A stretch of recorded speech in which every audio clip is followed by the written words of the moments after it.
반갑습니다. 오늘은 떡으로만 살 수 없다라는 제목으로 말씀을 드리려고 합니다.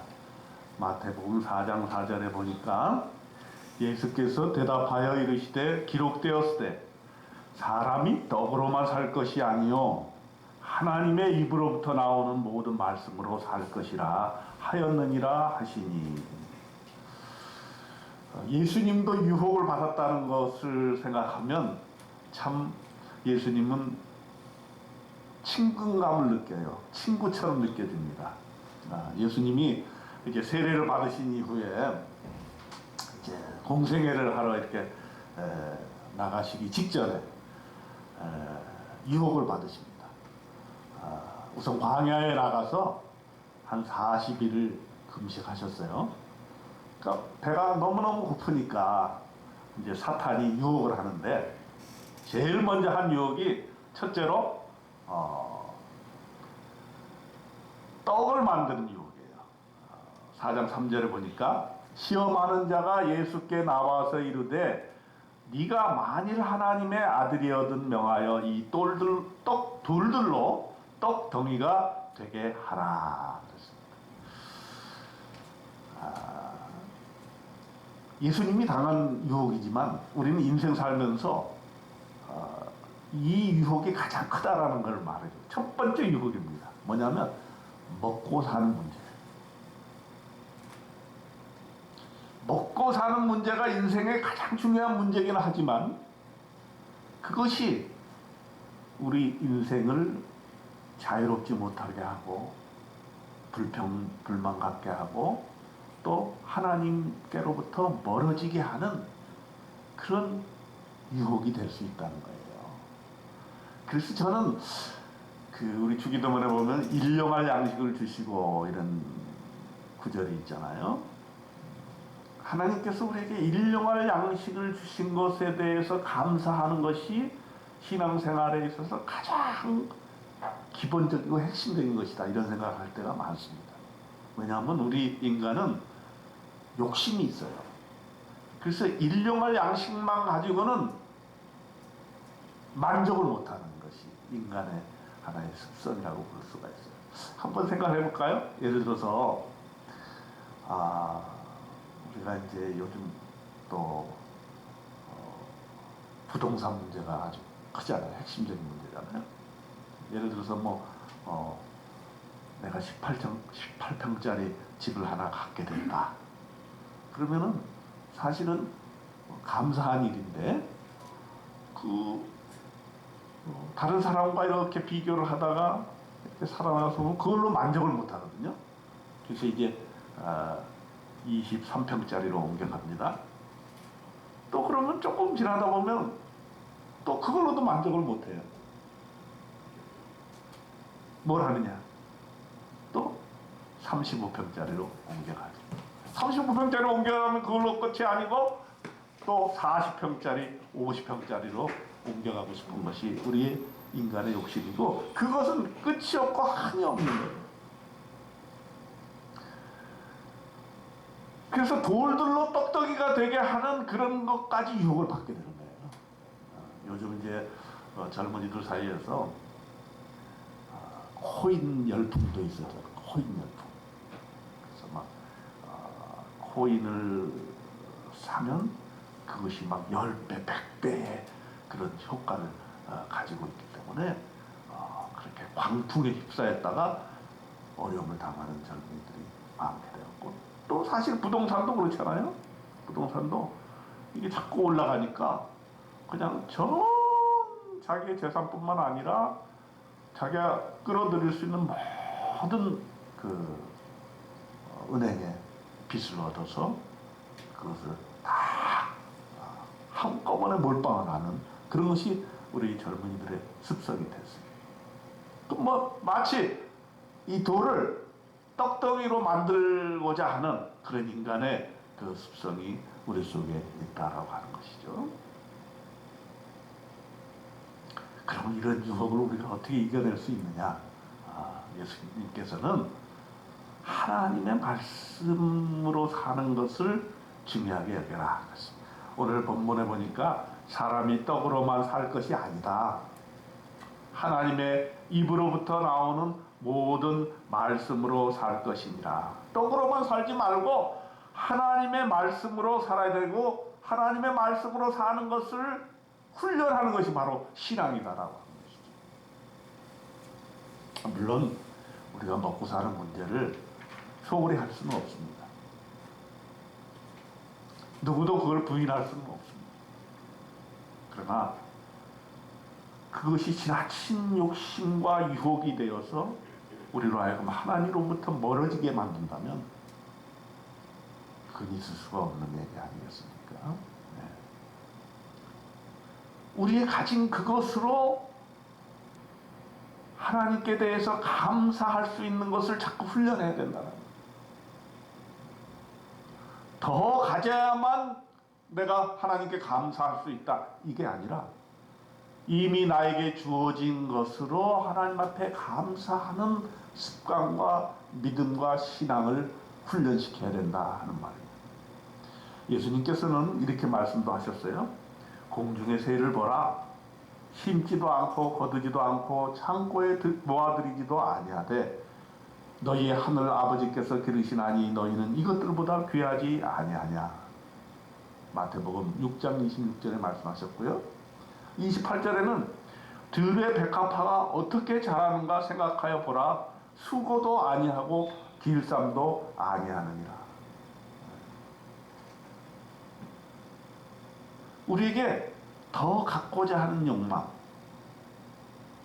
더 소유하고자 하는 욕망이 생겼을 때 우리는 예수님께서 해주신 이 말씀을 기억하고 너무 지나친 것을 갖고자 하는 이 욕망으로부터 벗어나는 이러한 축복이 저와 여러분에게 있으시기를 축원드립니다. 네. 두 번째 예수님이 또 당한 유혹은 인정받고자 하는 유혹이다 이렇게 볼 수가 있어요. 마귀가 예수님을 데리고 갔어요. 어디로 데려갔냐면 거룩한 성으로 데려가서 성전 꼭대기에 이렇게 서가지고 네가 만약 하나님의 아들이거든 뛰어내려라. 그러면 하나님의 아들이면은 하나님의 사자들이 그들의 손으로 너를 받들어서 발이 돌에 부딪히지 않게 하리라. 이렇게 유혹을 했어요. 그럴듯해 보입니다. 그럴듯해 보이지만 그러나 여기에도 유혹이 있는 거죠. 뭐냐 하면 받들어 모시고자 하는 섬김을 받으려고 하는 그런 인간의 그 인정의 욕구가 여기 들어있는 것입니다. 우리가 뭐 가지려고 하는 것도 다 인정받기 위해서 그런 거예요. 내가 뭐 어느 몇 평에 산다, 또 내가 돈이 얼만큼 있다, 내가 어떤 지위에 있다, 이렇게 하는 것도 다 다른 사람이 나를 인정해 주기를 원하는 그런 유혹이 있는 것이죠. 근데 하나님은 거기에 대해서 무엇이라고 예수님께서 답변을 하셨습니까? 예수께서 이르시되 4장 7절에 보니까 또 기록되었을 때 주 너의 하나님을 시험하지 말라 하였느니라. 그러니까 인정받고자 하는 것은 뭐냐면은 하나님을 시험하는 거예요. 다시 말하면 내가 하나의 신처럼 되고자 하는 욕망이 우리 속에 있는 거예요. 물론 우리가 창조 시에 하나님의 형상을 따라서 우리가 지음받은 것은 사실입니다. 그러나 하나님이 될 수는 없는 거예요, 우리가. 근데 우리 내재적인 유혹 속에는 하나님처럼 되고자 하는 욕망이 있습니다. 그것이 바로 우리가 이겨내야 될 신앙의 유혹인 것입니다. 우리는 이미 하나님의 자녀로 충분히 인정받은 사람인데 사탄이 우리로 하여금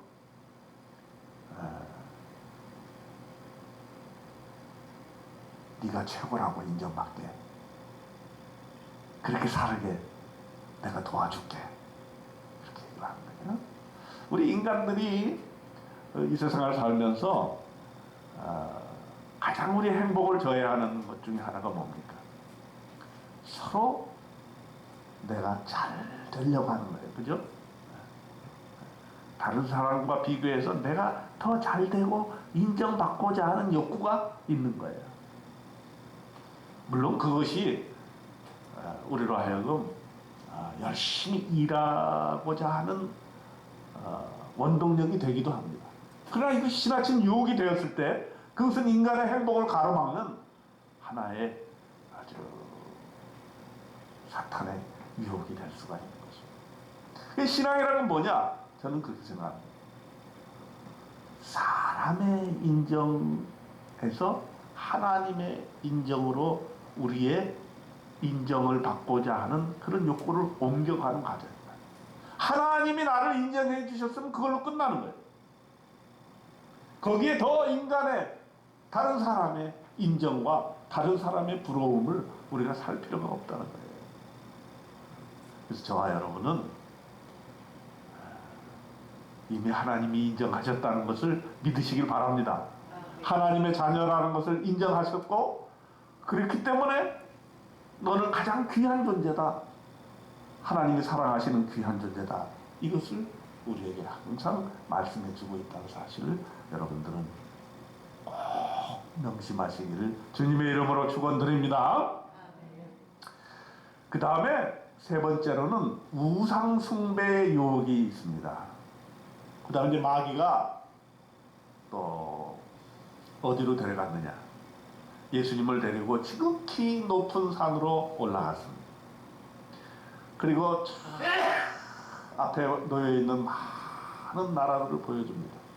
천하만국과 그 영광을 보여 이르되 만일 내게 엎드려 경배하면 이 모든 것을 네게 주리라. 이렇게 얘기를 하고 있습니다.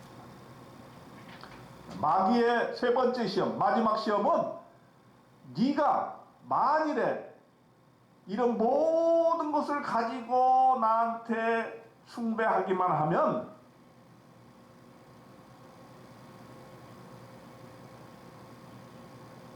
네가 모든 것을 가진 것으로 인정해 주겠다라고 하는 것이죠. 이것은 우상 숭배에 대한 문제예요.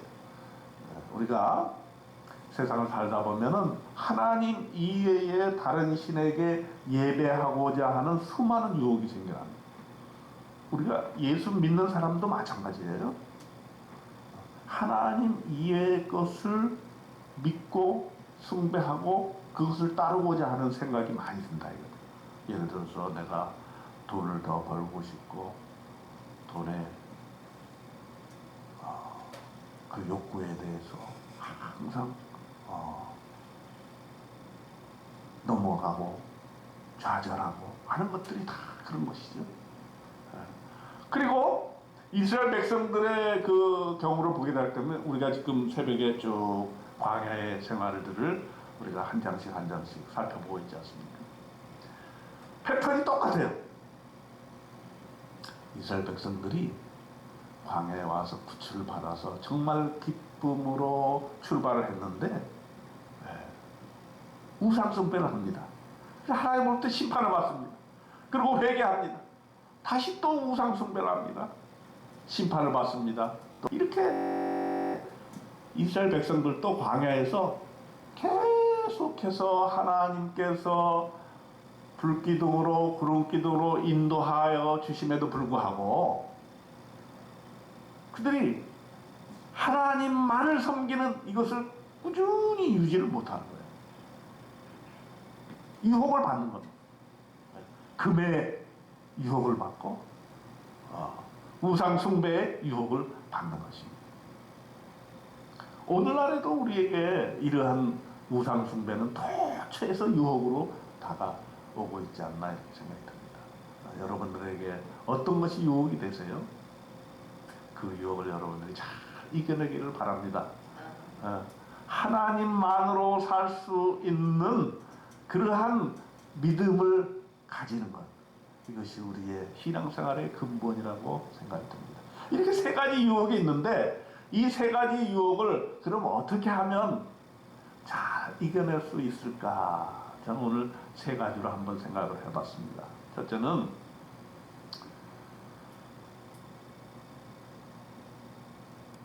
감사하는 삶을 하나의 우리의 삶의 원리로 삼아야 되겠다.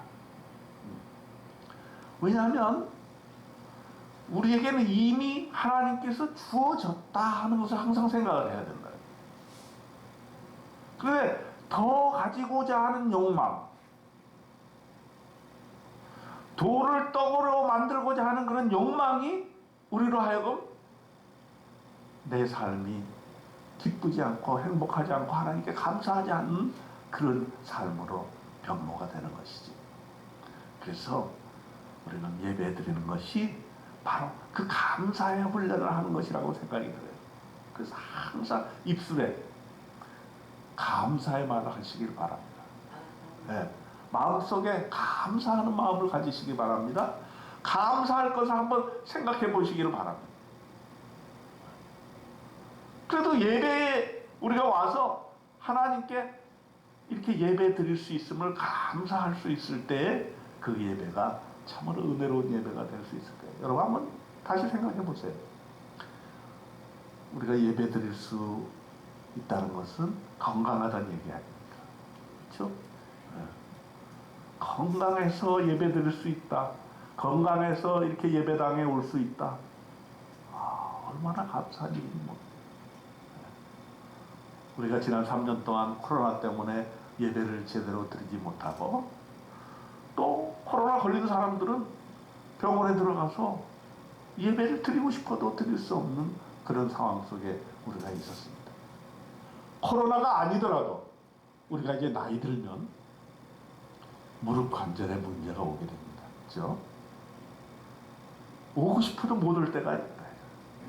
그래서 하나님께서 이렇게 우리가 이렇게 나와서 함께 예배 드릴 수 있게 해주시는 애 얼마나 감사한가. 오늘 그거를 느끼시기를 바랍니다. 네. 그래서 이렇게 매주 또 매일매일 새벽에 하나님께 예배 드릴 수 있다는 것, 이것을 항상 감사하는 여러분이 되겠습니다. 그러면 그렇게 감사가 앞서게 되면 더 갖고자 하는 욕망을 우리가 제어를 할 수가 있어요. 더 갖고자 하는데 가질 수 없으면 어떻게 됩니까? 불평불만이 생기고 기쁨이 사라져요. 그런데 이미 가지고 있는 것에 대해서 자꾸 감사하는 습관을 들이면 그것이 우리의 신앙생활에 가장 좋은 원동력이 된다. 여러분 가지고 있는 것에 대해서, 여러분의 달란트에 대해서 하나님께서 여러분에게 주신 그 귀한 달란트를 하나님께 항상 감사하는 저와 여러분 되시기를 주님의 이름으로 축원드립니다. 두 번째로는 기도입니다. 기도. 우리가 기도할 때 감사의 기도를 드리지 않아요. 보통은 우리가 기도할 때 해결되지 못한 문제에 대해서 많이 이렇게 기도를 드려요. 예를 들어서 내가 어떤 사업을 해야 되는데 이 사업이 잘 되게 도와주시옵소서. 또 우리 자녀들이 지금 올바른 길을 가지 않고 있는데 우리 자녀가 잘 되게 도와주시옵소서. 또 내가 어떤 지위에 올라가고 싶은데 그 지위에 오르도록 하나님 도와주시옵소서. 이런 기도를 우리는 많이 드려요. 어떻게 보면 자기의 욕심이죠. 물론 그런 기도도 드려야 되겠지만, 그러나 우리의 기도의 대부분이 감사의 기도로 조금 변화되면 좋겠다. 그래서 기도를 딱 시작하면 하나님 아버지, 나에게 건강 주셔서 감사합니다. 나에게 누울 자리에 있는 집을 주셔서 감사합니다. 내가 입을 옷을 주셔서 감사합니다. 내가 다른 사람과 더불어 이렇게 살 수 있게 되어서 감사합니다. 우리 가족들이 건강할 수 있어서 감사합니다. 기도의 패턴을 감사의 기도로 이렇게 바꾸시는 저와 여러분이 되었으면 좋겠어요. 그렇게 돼야 이런 우리에게 다가오는 유혹들을 이겨내고 하나님께서 주시는 귀한 사명 잘 감당할 수 있으리라고 생각이 듭니다. 저와 여러분 감사의 기도를 드리는 성도인들 되시기를 축원합니다. 마지막으로 하나님께서 나에게만 주신 달란트가 있다면, 그 달란트가 있다는 것은 뭘 얘기하냐면 하나님이 나를 통해서 하나님의 일을 이루시고자 하는 거예요. 우리가 왜 예수를 믿습니까? 우리가 왜 교회를 나옵니까? 우리가 왜 하나님과 함께 동행하는 삶 삽니까? 내가 부자가 되기 위해서? 우리 가정이 잘 되기 위해서? 내가 하는 사업이 잘 되기 위해서? 그것만이 우리 신앙생활의 목적입니까? 저는 그렇지 않다고 생각해요. 하나님이 우리를 불러주시고 하나님이 우리에게 달란트를 주신 것은 뭔가 하나님께서 원하시는 하나님의 일을 이루시기 위한 목적이 우리 인생에 있다는 것이, 그것을 발견하고 그것을 인정하고 그것을 감사할 때에 우리는 우리에게 주어진 유혹을 다 이겨낼 수 있다, 이렇게 생각을 합니다.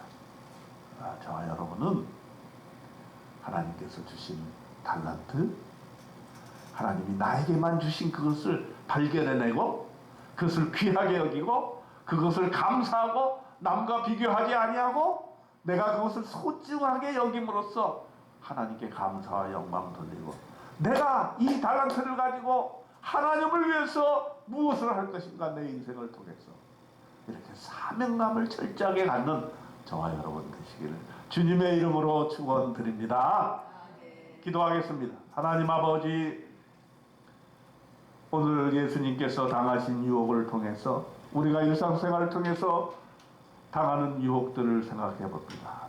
수많은 유혹들이 우리를 감싸고 있을 때에 우리는 예수님이 걸어가신 길, 예수님이 제시해 주신 그 유혹 극복의 길을 생각하게 도와주시고, 항상 감사하는 마음을 통해서 유혹을 이길 수 있도록 도와주시고, 우리의 기도에 감사가 넘치게 도와주시고, 또 하나님께서 나에게 주신 달란트를 항상 감사함으로 귀하게 여겨 이 세상을 살아나가면서 하나님께서 나에게 주신 사명 무엇이며 어떻게 살아야 될 것인가, 하나님을 위해서 내가 해야 될 일이 무엇인가를 생각하는 우리가 되어질 수 있도록 하나님 축복하여 주시옵소서. 하나님, 그렇게 해서 기쁘고 감사한 삶 오늘도 걸어나갈 수 있도록 하나님 축복하여 주시옵소서. 우리 주님 예수 그리스도의 이름으로 간절히 기도드리옵나이다. 아멘.